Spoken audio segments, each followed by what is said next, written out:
to? Ano to? Ano to? Ano to? This is Solid Podcast. Ano to? Ano to? Leading you closer to your creator. Solid! Okay, hello. So yun yung bagong kanta ng Beloved Grace Worship na kasama. Yan, available na ngayon sa Spotify, lumabas kaninang 12 o'clock. So, ayan, pakinggan nyo sa bahay nyo. Yan. So, sige, ngayon, papakita ko muna sa inyo yung background ko. Tapos, subukan nyo munang mag-isip kung ano kaya yung topic ko, di ba? So, nag-discuss tayo tungkol sa, may yun, faithfulness, merong may hula ka? About emotions? Pwede, malapit siya doon. Okay, meron pa? Any idea? Sige, parang lang tayo, parang classroom lang. Sige, base dito. Control, okay, gusto ko yan. So, sige. So, ngayon, sige, bibigyan ko kayo ng clue para magkaroon kayo ng ideya kung tungkol saan ang aking topic. So, sige, next slide. So, unang tanong, ayan, so fruit of the spirit pa rin. Sige, next. So una, di mo ba alam kung kailan ka hihinto ng kakachat? Ayan. Kahit sinisin zone ka na. Ayan. Di mo ba alam? May tinablan yata, may mga yumuko. Okay, sunod. Ayan. Sinasabi mo rin ba to? Last game na? Promise? Oh. Pero, pagtalo, isa pa. Para bawi, di ba? So, pagtalo ulit, isa pa, umaga na pala. Ayan. So, sige, sunod. Yan. Sinasabi mo rin ba, last na order ko na to. Kasi deserve ko naman. Yan. Pero, ito rin, last mo na. At, last mo rin to. Diba? So, sobrang dami na. Wala kang control. Ha? Alam mo na yung sagot. Mamaya, sige. So, isa pa, last. Ayan. Nahihirapan ka rin bang pigilin ang sarili mo? Ayan. So, yan na. Sige nga, Dem. Meron na. Addiction? Pero, sige. Addiction, natatakil yon pero fruit of the spirit to. So, ayan. So, kanina, pag addiction yung sagot, tatanong ka dito, no? So, hindi siya fruit of the spirit. So, sige, pero tama yun kasi related yun doon. So, ito. Ang ating topic ngayon ay about self-control. So, control. Yan. Tama yon. Okay, so di ba nakarelate ba kayo sa mga talagang lahat tayo ay subject sa self-control. Ayan, so ngayon, ayan, dito sa self-control, kadalasan kasi pag may idea tayo ng self-control, kagaya nung kanina, di ba? Huwag masyadong ganito. Dapat pigilan mo sarili mo na ganito. Di ba? Pigilan mo yung sarili mo na ganito. Huwag mong gagawin to. Di ba? Umiwas ka dyan, etc. Pero, ang self-control, hindi lang siya tungkol sa hindi paggawa ng masama. Di ba? Hindi lang siya tungkol doon na pipigilan mo sarili mo na gumawa ng masama. Kaya mo rin kontrolin yung sarili mong gumawa ng mabuti, di ba? So parang kanina nakita natin dito, di ba? Yan yung controller nila eh. So sa emotion, di ba? Napanood nyo ba tong movie na to? Hindi. Yan, so kapag may nakaka-trigger, ito na si anger. Pihitin na natin to. Tapos, wag muna, wag, di ba? So, yun. Doon siya related. So yan, kadalasan dito sa mundo, tinuturuan tayo na ano yung feel good, ano yung masaya, di ba? Ano yung masarap. Pero, ano ba yung tunay na nakaka-honor kay God? So, ulitin ko lang yun, di ba? Yung hindi lang yung pag-avoid ng masama. Hindi lang yung, kunyari, sabihin natin, hindi ka nga naglaro buong araw, pero itinulog mo naman, di ba? So, meron ka rin namang opportunity na ano yung mga pwede natin gawin. Hubugin natin yung talentong binigay sa atin ni God, di ba? Or tumulong tayo sa family natin, di ba? Or kung kanino man. Ayan. Sige, next slide. So, una, what is self-control? So, dito, basahin ko lang yung Galatians 5:22 to 23.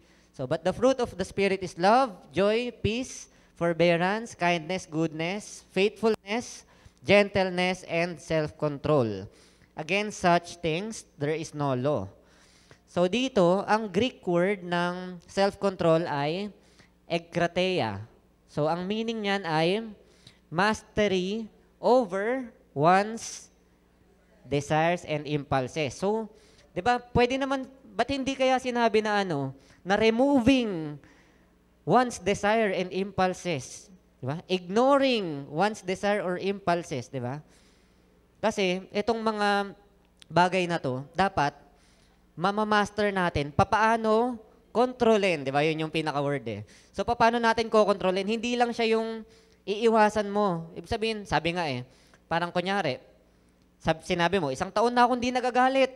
Pero, nakakulong ka lang naman sa bahay mo, wala kang kausap. O, edi, paano ka nga magagalit, di ba? Ang totoong self-control, pag nandyan yung situation, may nakaka-trigger, kaya mong kontrolin. Pag walang trigger, hindi yon self-control. Wala lang. Isolated ka lang. Ayun. So, sige. Tingnan natin dito. Ayan. So, hindi sinabing no desires or impulses. Ayan. So, dito, next. Why is self-control important? So, ayon sa Proverbs 25:28, so, like a city whose walls are broken through is a person who lacks self-control. So, ano ba nangyayari? Kasi nung dun sa Greek, yan, parang di ba? Pagkasira yung walls, ano ba ibig sabihin nun? Pagkasira-sira yung walls ng isang city. Anong ibig sabihin? Pwede, war, pwede. Pwedeng inatake yun, di ba? Ano ba? So, ibig sabihin, vulnerable. Ayan. Unguarded, sabi ni Kuya MJ. So, di ba? Hindi matibay. So, ibig sabihin, kapag kayong city, isang lugar, ay walang walls or sira-sira yung walls, madaling pasukin ng kalaban. Di ba? And kapag, di ba, sino ba dito nanonood nung Attack on Titans dati? Ganun. Yan. Di ba, nung sinira na nung Armor Titan yung pader, di ba? Ano nangyari? Mga Titan nagsipasukan na. O, wasak na yung loob, di ba? So, ano nangyari sa loob ng city nun? Nasira, di ba? Nasira. Yan, nagulo. Kinain yung mga tao. So, ibig sabihin, pabayolente na ng pabayolente. Pero ibig sabihin, sa loob, pumapasok yung mga kalaban. And ano ginagawa ba ng kalaban sa loob? Nagkakape? Matambay? Hindi naman, di ba? So, naninira, di ba? Ayun. So, whatever man. Kung Titan. Pero kung mga sundalo dati, yan, di ba, susunugin nila yung bahay. Tara, takihin natin yung hari. Ganyan. So, ibig sabihin, itong, metaphor na to, ginamit, kinumpara sa isang taong walang self-control. Bakit kaya? Ba't kaya kinumpare siya sa isang taong walang self-control? Kasi, pumapasok din yung influences, di ba? Mga temptation, andali pumasok, negative emotion, negative thoughts, di ba? Parang mga masasamang ideya, bilis pumasok, di ba? Tapos, sa loob ba, ganun din? Nagkakapilang din yung yung mga negative idea sa loob? Hindi, di ba? Sinisira din yan yung buhay mo. Papaano? Pag nagkaroon ka na impluensya na negative, ang mangyayari, ano mangyayari?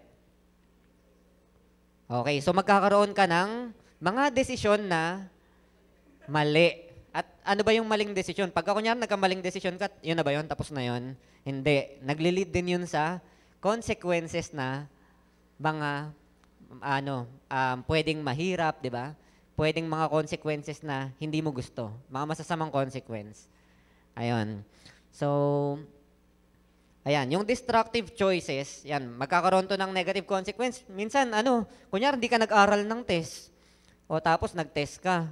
O, anong consequence nun? Di mo bagsak ka, di ba? O, tapos pag bumagsak ka, minsan sinisisi mo kay Lord, Lord naman, ba't di mo ako pinasa? Di ba? Para sabi ni Lord sa'yo, ikaw hindi ka nag-aral. Parang binigyan kita ng 24 hours a day. Nandiyan yung reviewer mo, yung teacher mo, magaling. Ikaw hindi nag-aral Parang ganun, di ba?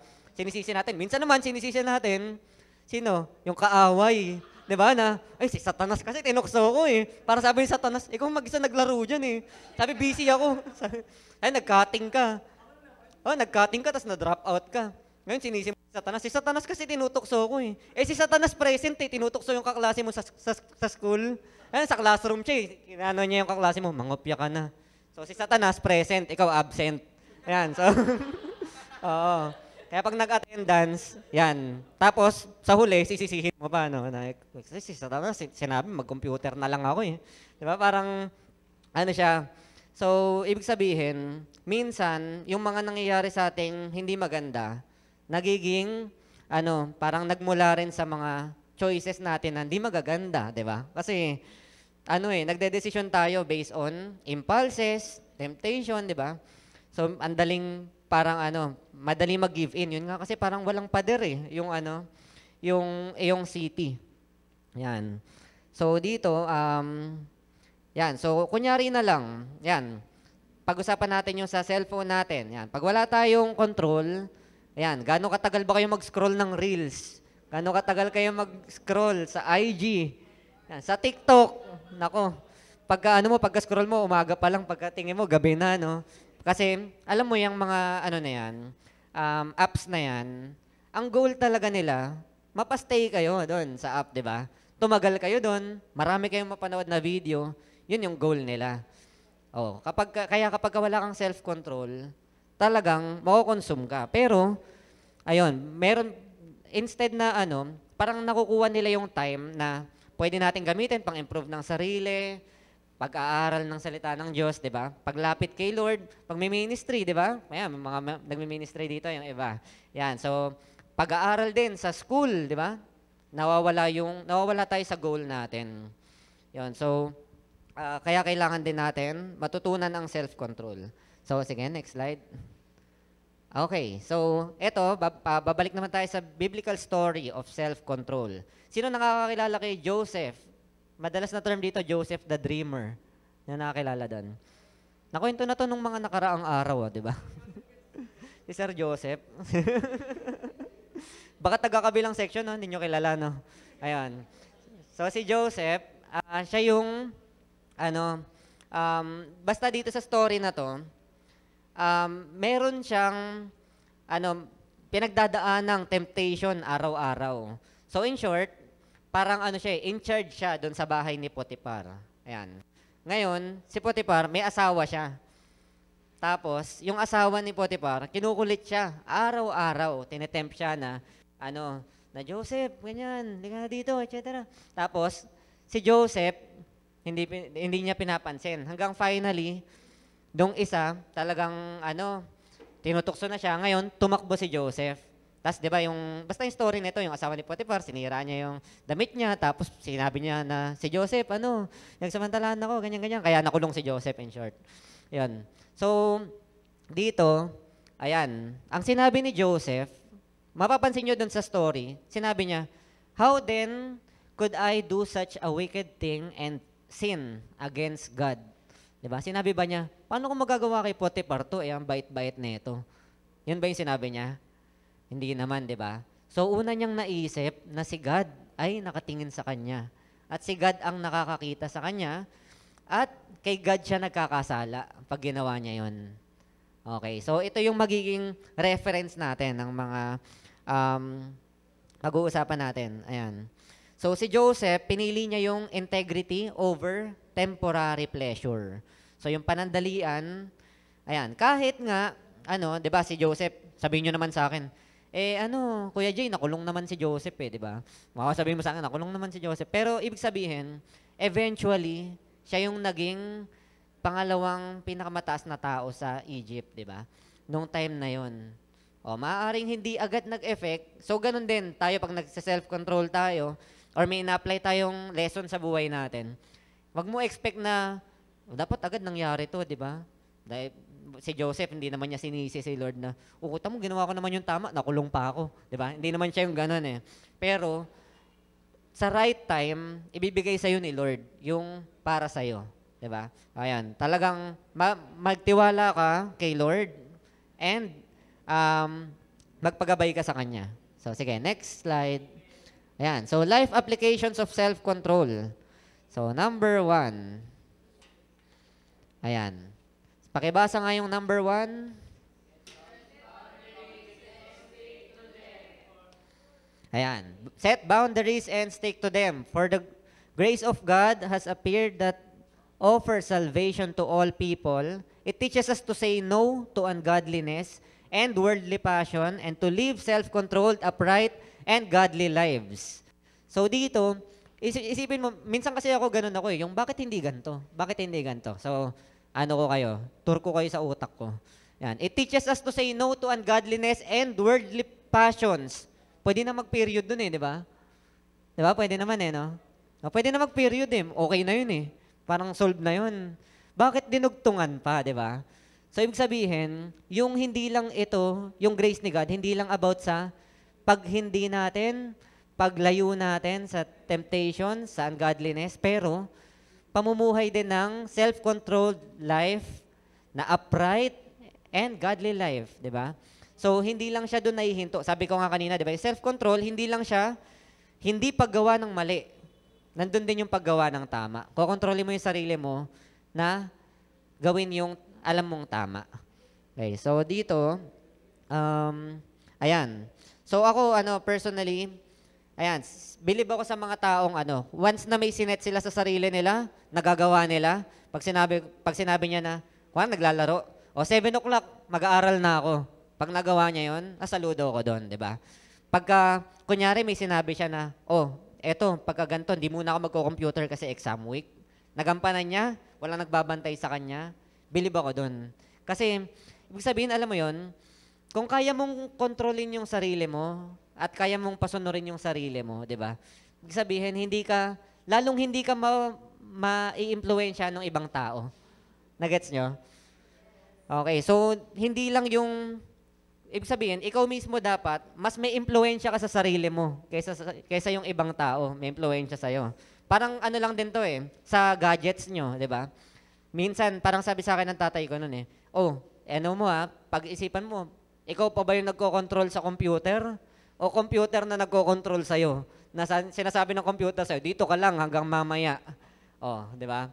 So, yun ang titingnan mo. Ikaw pa ba nagko-control kay Laila? O si Laila na nagko-control sa'yo? Yan, si Zilong. Yan, mga ginagamit. Ayan. So, yan. Pag meron kang alam na mga apps, website, lugar, tao na nagli-lead sa'yo sa masama, temptation, dapat ikaw mismo, lalayo ka na doon. I-distance mo na yung sarili mo. Kasi, tingnan mo si Joseph. Si Joseph ba ganun lang na, nung tinutukso siya, sige, yaman lang yan. Ganyan lang talaga yan. Parang ganun lang, no? Ganyan lang yan everyday. Yaman lang siya. Hindi. Ginawa ni Joseph, tumakbo siya. 'Di ba? Minsan kasi, nahuhulog tayo sa sa pagiging kampante na, di, kaya ko yan. Parang di naman ako ma-impluensyahan, 'di ba? Alam nyo ba yung kanta na Laklak? Alam nyo ba yan? So, ano yung intro nun? Yung verse, nagsimula sa patikim-tikim. Pero yung title na, laklak na, di ba? So, sabihin, ganun katindi. So, ganun din yung kaaway Sisimulan ka sa maliit na bagay Di, sama ka lang. Tapos pagkasunod, tikman mo lang. Parang liit lang yan Or di ba?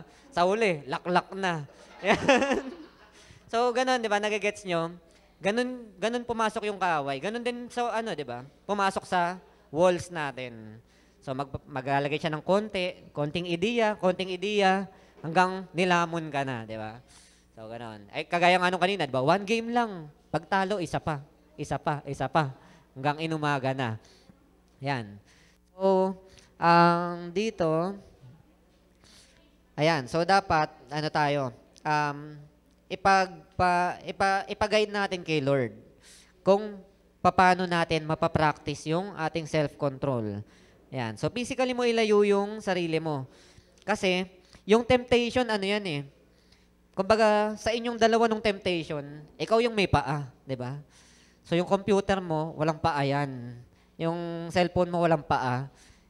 Ikaw yung may paa, gamitin mo pang layo sa temptation, di ba? Pero yung asawa ni Potiphar, may paa rin yun. Pero, yun, si Joseph, he chose to escape, di ba? To run.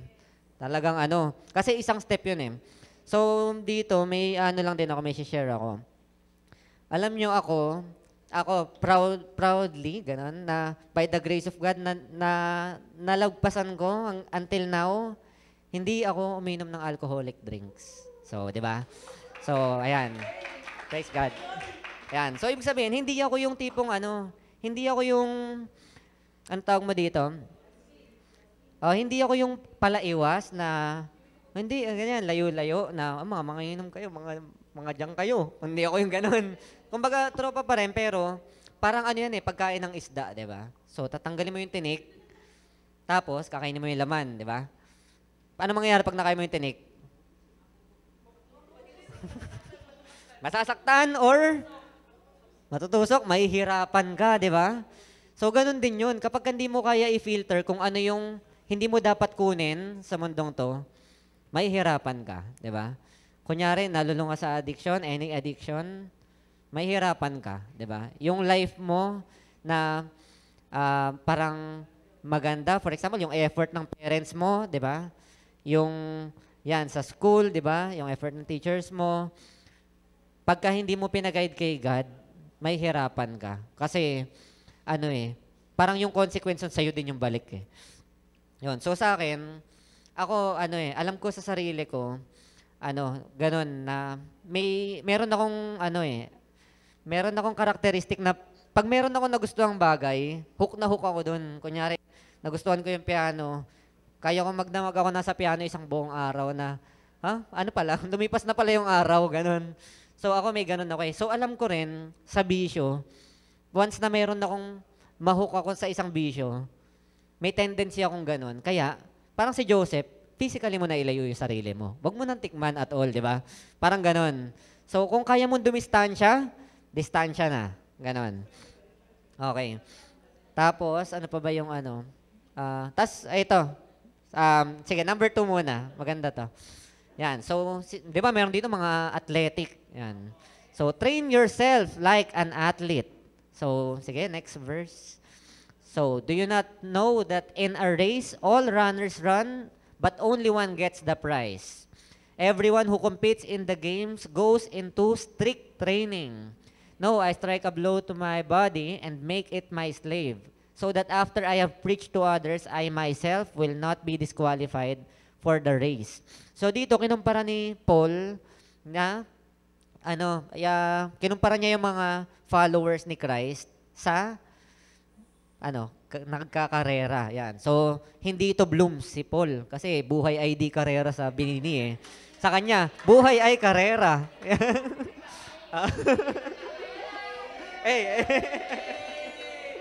Ayan.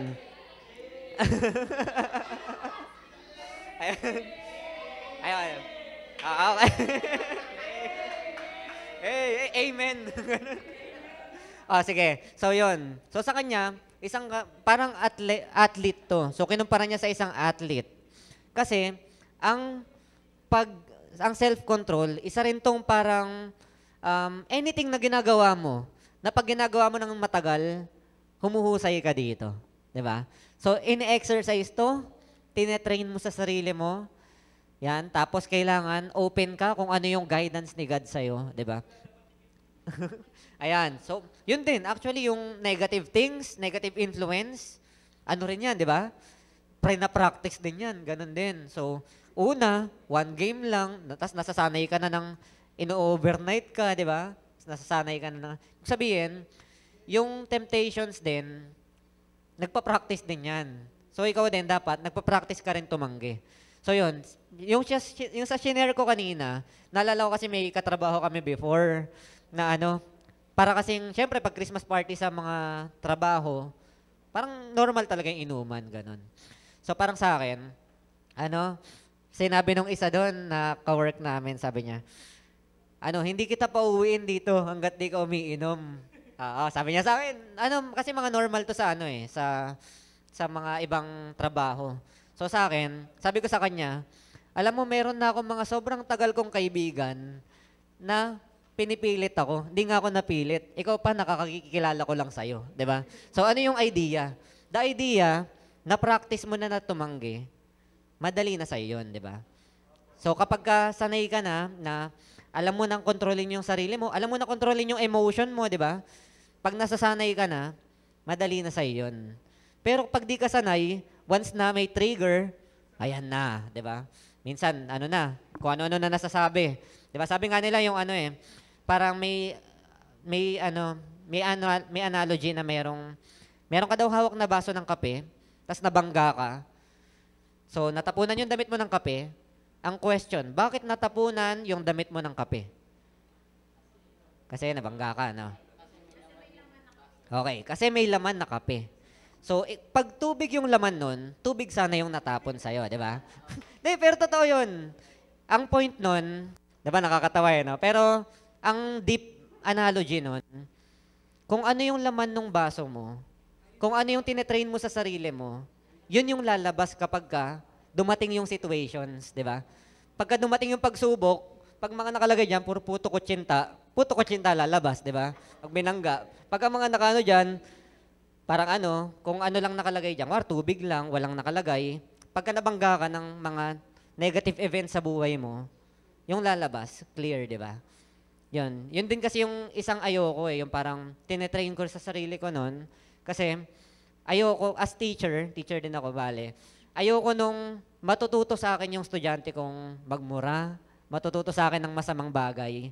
So, dapat ikaw as teacher, parang kukontrolin mo yung ano yung nakikita sa'yo. So, ganun din yun. Kaya, lagi kong ina-apply yun, yung analogy ng baso, ng kape. Na dapat, kapag binangga ko ng situation, walang lalabas na kape dyan, walang mancha. Parang ganun, di ba? So, ayun. So, ano yun nga sabi kanina, di ba? Live godly lives. Tapos, ayun. So, pinapractice siya. Mas madali siyang gawin kapag lagi mong nakasanayan mo na. Pero, yan, kung sanay ka na nag-give in sa tukso, napapractice mo din yon, di ba?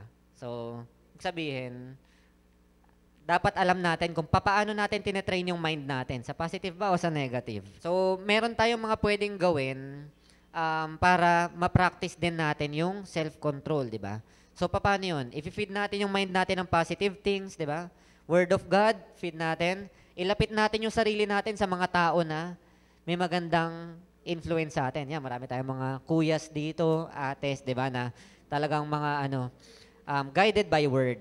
Hindi naman dahil mas may edad, hindi naman dahil pero sila yung mga matagal nang nakakapakinig ng salita ng Diyos na kapag naghumingi ka ng advice, maganda rin, di ba? Minsan pagka humingi ka ng advice sa iba, sige pre, inom na natin yan, di ba? Magandang advice ba yun, di ba? Parang, hindi yata yun parang, sige, doon na lang ako sa beloved, di ba? So, piliin mo rin yung taong pakikinggan mo, di ba? So, ayun kasi, yun yung humuhubog sa'yo eh. Okay, so sige, next slide. Ayan, so ito, ang last, ayan, choose to honor God in every decision. Ayan, so dito, kung maalala nyo si Joseph, sa totoo lang dun sa situation na yun, walang nakakakita eh, walang CCTV si Potiphar, di ba? So, ibig sabihin kung mag-give in siya dun, parang walang makakaalam nun eh, di ba? Meron kang kanta, di ba? Tayo lang ang may alam. So, parang ibig sabihin, ang tunay na self-control ay naa-apply sa pag walang nakakakita, di ba? Pag walang nakakakita, pag walang nakakaalam, ginagawa mo yung tama, di ba? Ayun. So, parang, ibig sabihin parang, ma-share ko lang din nun, nung bago ako sa work, ayan, meron akong mga sugat araw-araw. Dahil sa estudyante ko. Kasi may special needs yun eh. Tapos kinakalmot ako, nakagat na ako, nasuntok na ako, naduraan na ako, etc. Ng estudyante ko. Tapos, ako masasabi ko, never ko siyang sinaktan. Until now, 5 years na kaming mag-teacher-student. Yun. Pero, parang sa akin, that time, may mga situation na kaming dalawa lang eh. Di ba? Parang, alam mo yun, kung inis mo, di ba? Parang, salang. Salang. Parang di naman makikita to pag dito salang. Pero ibig sabihin, ako, ko to na, parang tinignan ko to as binigay sa akin ni Lord to. Ibig sabihin, yung trabaho ko, pinag-pray ko, tapos, parang si Joseph, di ba? Na ginawa naman niya yung tama, tapos nakulong siya. Parang ganon. So parang sa akin, hindi naman ako nakulong, pero parang, para sa akin, pinag-pray ko to, hiningi ko kay Lord yung trabaho, binigay sa akin, naniniwala akong kay Lord galing to. At may reason, ba't niya ako dinala dito, di ba? Hindi yung, tapos doon, parang sa akin, kahit walang nakakakita, nagre-research ako mag-isa, wala na nagtuturo sa akin nun, tapos ng mga training, research, YouTube, basa ng libro, review, etc. Hanggang finally nga, nag-okay na, tapos 5 years na kami. Parang, hindi yung, yun kasi yung yung dapat kahit walang nakakakita, alam mo ginagawa mo yung tama. Kasi, once na gawin mo yon, hindi ka pababayaan ni God, di ba? Hindi ka pababayaan ng Lord na ginawa mo yung tama, tapos mapapahamak ka. So, ayun, dapat, kahit walang nakatingin, alam mo kung ano yung gagawin mo, di ba? Ayun, di ba sinabi nga ni yung sinning against God, di ba? So, yan, dapat yung mga pinipili natin gawin, yung mga nakaka-honor kay God. Pag-isipan natin, tama ba to? Mabuti ba to sa akin? Or mabuti ba to sa ibang tao, di ba? Tapos, yan, meron tayong mga kuyas dito, ates, na malalapitan nyo, makonsultan nyo pag may mga decision kayo. Tama po ba tong gantong decision ko? Ano po, tapos pag-pray nyo, di ba? Ayun, so, dito, kahit walang nakakakita, dapat, kasi yun yung tunay na self-control eh. Kasi kapag may nakakakita, may nagbabantay sa'yo, hindi yung self-control, di ba? Kinontrol mo sarili mo dahil may CCTV. Di ba? Kinontrol mo sarili mo dahil makakasuhan ka. O kaya nagdadrive ka, o nag-stoplight, o nakita mo may MMDA, hindi ka huminto, huminto ka. Pero pag, ang angas mo no? Hindi ka pa rin huminto eh. Sige. Pero sabihin, kung may nakatingin na MMDA, may iba di ba ganon, sumusunod lang pag may bantay. Pero pag wala, sige, hala, di ba? O, yun yung tunay na integrity, yun yung tunay na self-control. Kapag walang nakatingin, kaya mong gawin yung alam mong tama, di ba? Kaya mong iwasan yung alam mong mali. Yan. So, ano pa bang Teka. Yan. So, yung self-control ay siya, fruit of the spirit siya.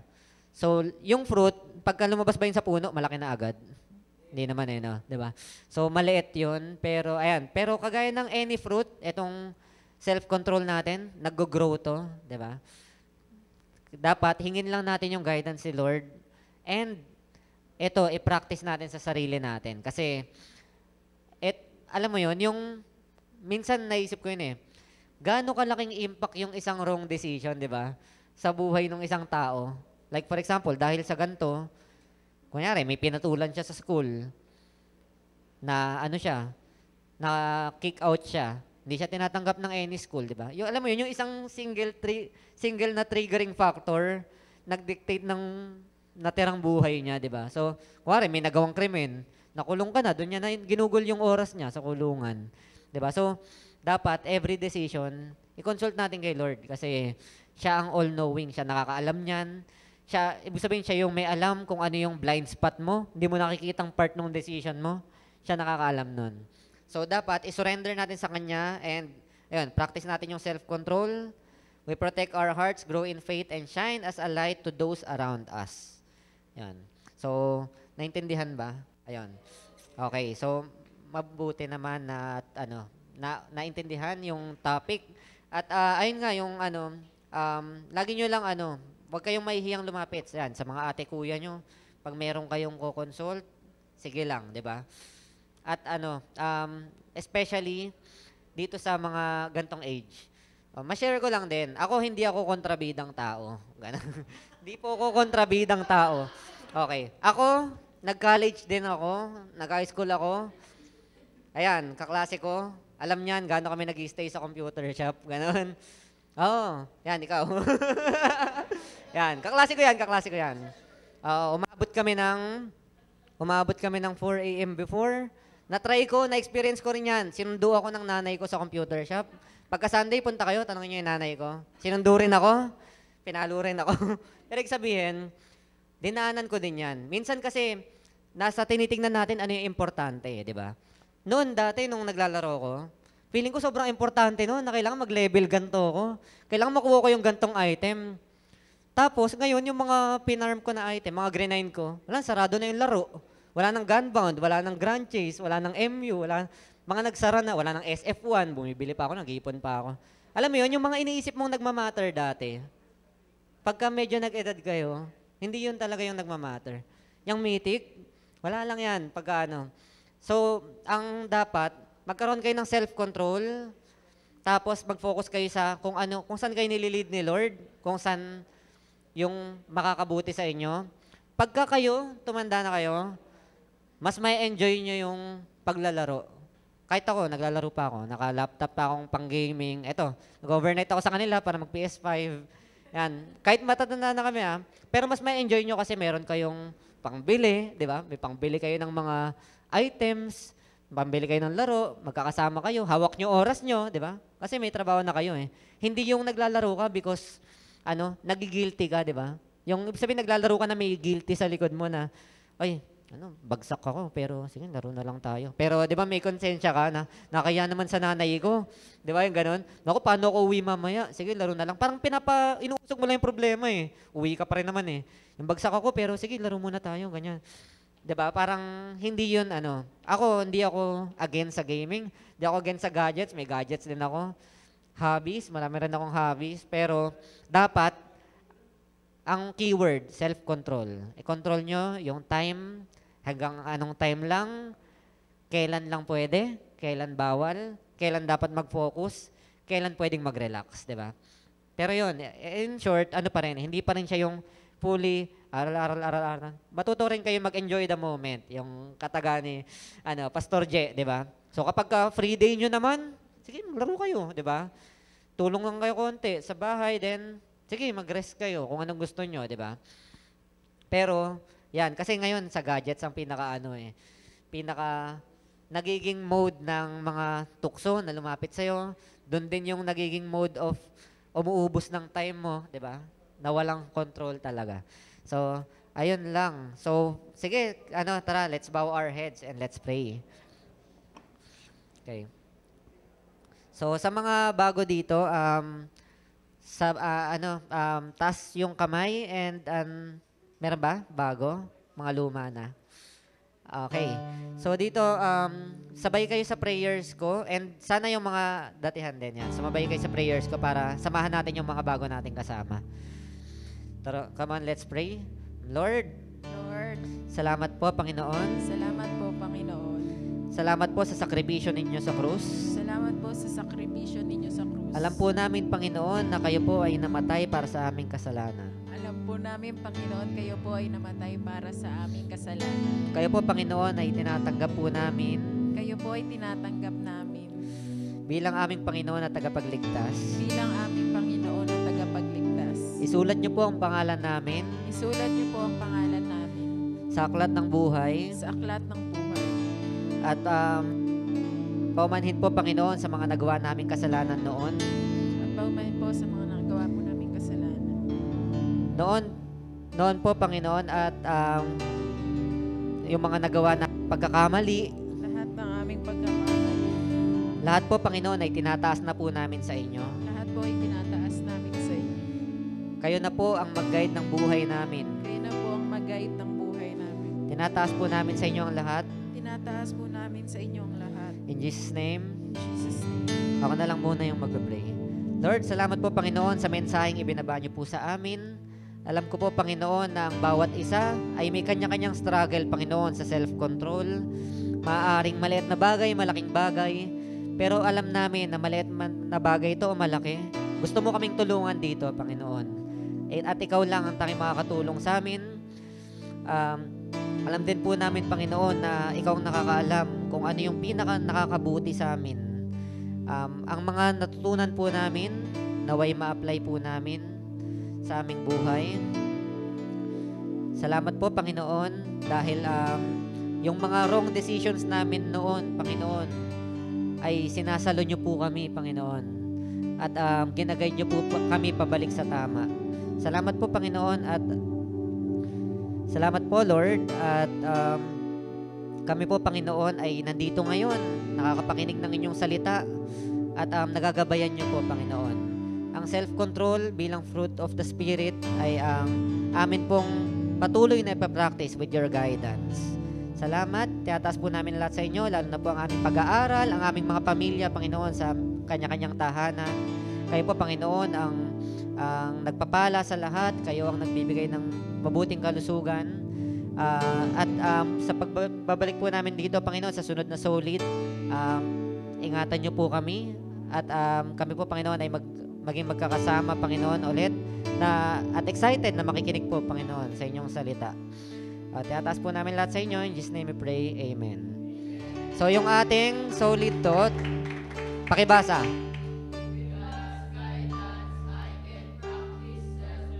Okay, yun lang po. Thank you for tuning in.